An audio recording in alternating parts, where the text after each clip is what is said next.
কবিতাৰ শিৰোনাম পৰাধীনতাৰ স্বাধীনতা। অধীনতাৰ পিছত মুক্ত কৰি দিলে স্বাধীন হোৱা বুজায় নেকি? বতাহ কপাই শ্লোগান জুৰিলেই স্বাধীনতা বুজায় নেকি? আজিওচোন আমি সম্পূৰ্ণ স্বাধীন নহয়। নতুনত্বৰ প্ৰভাৱ কেৱল শব্দতহে দেখিছোঁ। সপোন দেখি সাৰ্থকতা পোৱা নাই। সপোনবোৰ পূৰণৰ বাবে নিকা সমাজৰ প্ৰয়োজন। প্ৰতিজন মানুহৰ মনত থকা অহংকাৰবোৰ আঁতৰাই নিকা সমাজ গঢ়া প্ৰথমে।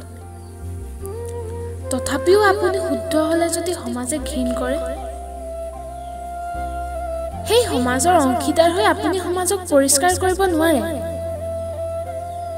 যিদিনাই দেশত ধনী দুখীয়াৰ বিভেদেৰে মানুহক জুখি নাচাব, যিদিনাই দেশত নিশালৈ নাৰী মুক্ত মনে চলিব পাৰিব, সেইদিনাহে ভাৰতবৰ্ষ সঁচা অৰ্থত স্বাধীন হ'ব।